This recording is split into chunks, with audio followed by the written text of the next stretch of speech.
Bro, yang ini IRR-nya 30% setahun dan yang ini 66% setahun. Masuk yuk. Sebuah diskusi long distance dari kota kecil di California, Carmel, yang kebetulan seorang sahabat lagi mengantar putrinya untuk sekolah di UC Berkeley, kampus kenamaan di wilayah Teluk. Mereka berada di sana sedang berdiskusi peluang bisnis bertiga yang me-WA call saya di tengah diskusi mereka. Di mana kemarin dia melaporkan bahwa dia bertemu dengan banyak pengusaha Indonesia yang semua usahanya di Indonesia sudah autopilot memilih tinggal sementara di masa pandemi di Amerika karena merasa sistem kesehatan di Amerika terbaik. Konglo KW1 ini memang banyak yang menganggap apa yang terjadi setahun terakhir di Indonesia sebagai ketidaknyamanan dalam tanda petik untuk tinggal di Indonesia, yang mana sebagian dari mereka menganggap kebijakan keuangan dan ekonomi pejabat negara tidak pro pengusaha, juga strategi kesehatan selalu berubah-ubah menakutkan mereka. Ya, melipir aja mereka ke negara Paman Sam sebagai negara kedua terbanyak orang Indonesia kaya memilih break sebentar untuk numpang hidup setelah negara Singapura. Singapura masih yang terbanyak. Mereka semua baik yang di Singapura maupun yang di Amerika sangat update dengan berita tanah air, namun tetap fokus cari cuan yang gampang. Mereka melihat lazy money lagi terjadi di Amerika, yaitu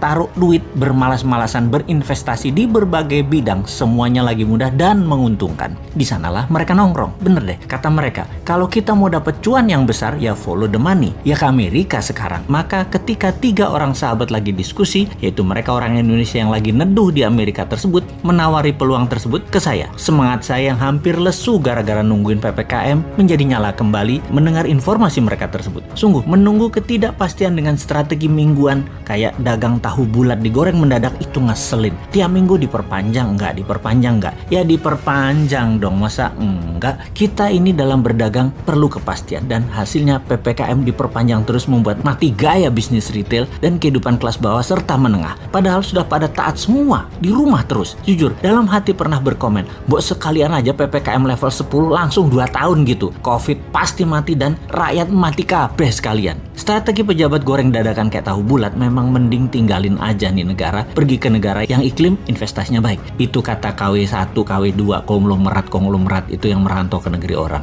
Kalau kita mah enggak, cinta tanah air gitu ya. Kemudian dia pun mengingatkan, "Bro, yang IRR-nya 30% ini gila ini mah. 3 tahun udah balik modal. Masih punya aset produktif lagi." Saya bertanya melalui konkol suara 4 orang, model bisnisnya bagaimana? Apakah memenuhi semua kriteria kita? Apa enggak? Maka satu orang yang paling top bertanya, "Kriteria kamu semua itu emangnya apaan?" Yang kemudian dijelaskan oleh mitra saya yang mengantar putrinya kuliah di UC Berkeley dengan berkata, "Gini bro, si Bosman ini kalau investasi, dia punya 3 kriteria. Ciri bisnis yang dia suka. 1, disruption. Model bisnisnya harus menggugurkan peraturan-peraturan yang membuat industri tidak efisien. Jadi kayak melawan regulator lah gitu. Seperti Gojek misalnya. Dia tidak menggaji tukang ojek. Bahkan kendaraan roda 2 itu melanggar hukum karena kendaraan roda 2 bukan kendaraan niaga atau komersial. Dan tapi Gojek lancar-lancar aja tuh gitu. Itu melanggar padahal secara peraturan, tapi itulah disruption. Gokar misalnya, tidak ada izin taksi. GoFood nggak punya izin resto. OVO nggak punya izin bank. Halodoc nggak pakai izin farmasi dan rumah sakit. Airbnb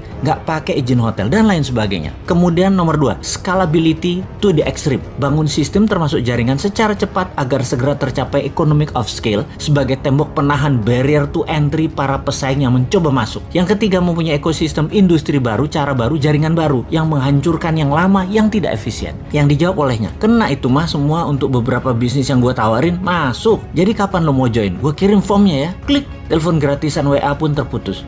Ngomong bisnis miliaran pakai jaringan gratisan tergantung wifi, ternyata masih juga gue pakai nih ya. Dasar ndeso. Tapi itu kan prinsip bisnis light asset.